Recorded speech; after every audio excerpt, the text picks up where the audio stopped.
कराची के इलाके लाठी मानसेरा कॉलोनी में गैर मुल्कियों की गाड़ी पर खुद को हमला। एक हमलावर ने खुद को धमाके से उड़ाया, दूसरा गैर मुल्कियों की सिक्योरिटी पर मामूल गार्ड की फायरिंग से मारा गया।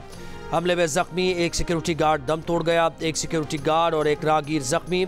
तमाम गैर मुल्की महफूज रहे। हलाक दहशतगर्द से मिलने वाले बैग से 4 दस्ती बम, राइफल, ग्रेनेड, 3 मैगजीन बरामद।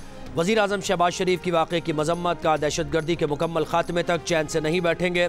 अमन अमान की सूरत हाल ख़राब करने की हर मज़मूम कार्रवाई नाकाम बनाएंगे।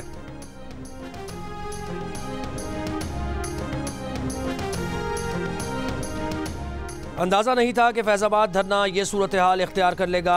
ताकत के इस्तेमाल से मुल्क में अमन अमान की सूरत हाल पैदा हो सकती थी। फैज़ाबाद धरना कमीशन में उस वक्त के वज़ीर आला पंजाब शहबाज शरीफ का बयान सामने आ गया। शहबाज शरीफ ने कमीशन के सवालात पर कहा कि उस वक्त TLP के रहनुमाओं के साथ सियासी मुज़ाकरात हो रहे थे। TLP और वफाकी हुकूमत के दरमियान मुआहदे में तय हुआ था कि TLP रहनुमाओं और कारकुनों के खिलाफ मुकदमात कानूनी तरीक़ाकार के बाद वापस लिए जाएंगे।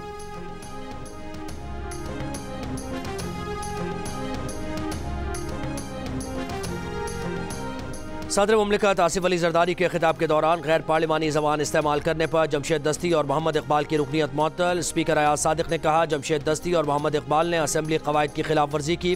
मीडिया से गुफ्तगू में इकबाल खान ने कहा कि ये एहतजाज तो कुछ भी नहीं, मुल्क में आईन और कानून की हुक्मरानी और पासदारी के लिए हर हद तक जाएंगे।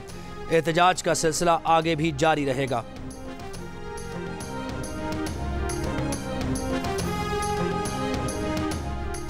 चेयरमैन पाकिस्तान पीपल्स पार्टी बिलावल भुट्टो जरदारी का सदर जरदारी के खिताब के दौरान हंगामा आराई करने पर अपोजिशन के 2 अरकान की रुकनीत की मुअत्तली का खैर मकदम का। उम्मीद है स्पीकर की कार्रवाई के बाद अरकान असम्बली के रवैये में बेहतरी आएगी। पीपल्स पार्टी आमिरों का मुकाबला करती आई है, जंगल के बंदरों से डरने वाले नहीं।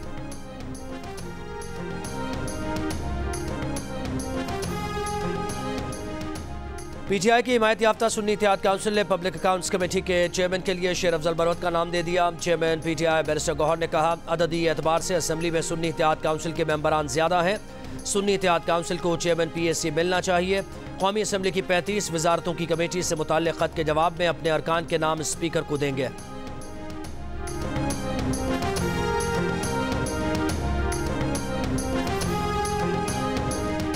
वज़ीर आला पंजाब मरियम नवाज से डिजिटल कोऑपरेशन ऑर्गेनाइजेशन की सेक्रेटरी जनरल दीमा अल याह्या की मुलाकात। मरियम नवाज ने कहा, नौजवानों को नौकरी तलाश करने के बजाय रोजगार के मौके पैदा करने के काबिल बनाना है। पंजाब से सऊदी कंपनीज को तरबियत याफ्ता IT अफरादी क़ुव्वत फराहम करने के ख्वाहां हैं। ख़वातीन को डिजिटल मईशत से फ़ायदा उठाने के काबिल बनाने के लिए पुरज़्म है। दीमा अल याह्या ने कहा, ख़वातीन की डिजिटल शमूलियत DCO के मैंडेट का बुनियादी हिस्सा है।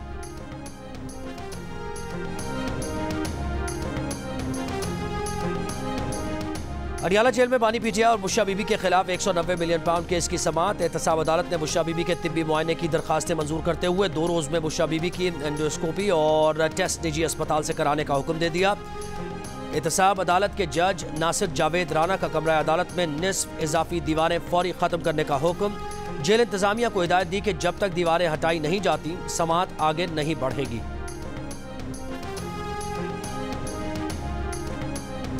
पेशावर हाईकोर्ट ने अपोजिशन की खवातीन और अक़लियती अरकान से हलफ लेने का हुक्म दे दिया। अदालत ने कहा कि खैबर पख्तूनख्वा असम्बली में सेनेट इलेक्शन से पहले मखसूस अरकान से हलफ लिया जाए। वज़ीर आला और सूबाई काबीना असम्बली इजलास तलब करने के लिए इक़दामात करें।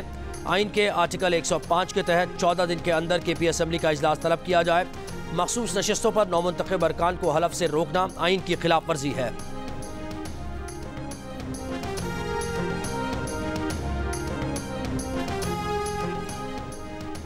इस्लामाबाद हाईकोर्ट का हज पर जाने वाले तमाम अफराद को मुकम्मल सहूलियात फराहम करने का हुक्म। हज उम्रा सर्विसेज फराहम करने वाली कंपनीज की हज कोटा से मुताल्लिक़ दायर दरखास्तों पर वजारत मजहबी उमूर के हुक्काम को मुखातिब करते हुए कहा, इस साल हम भी हज मामलात की निगरानी करेंगे। अगर किसी ने टैक्सी से मुताल्लिक़ भी शिकायत की तो आपकी खैर नहीं। मिना या मुज़दलिफ़ा में किसी को भी शिकायत आई तो नहीं छोड़ेंगे। तमाम दरखास्तें इल्तिवा में रख रहे हैं। इस साल हज में वजारत की कारकर्दगी देखेंगे, फिर इन केसेस का फैसला करेंगे। मजीद समाअत अगस्त के पहले हफ्ते तक मुलतवी। ऐवान सदर इस्लामाबाद में तुर्क चीफ ऑफ जनरल स्टाफ को निशान इम्तियाज मिलिट्री देने की तकरीब जारी है। तूलिजुल लैल फिन नहारी व तूलिज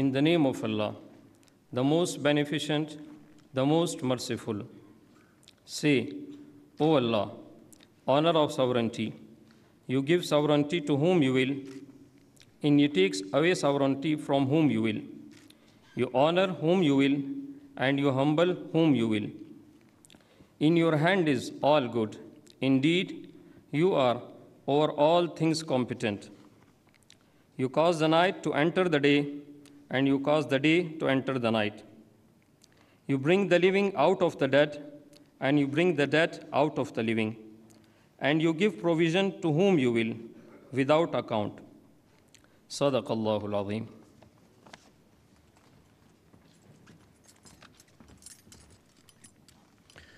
I now request General Metin Gurak, Chief of Turkish General Staff, Republic of Turkey, to please come forward.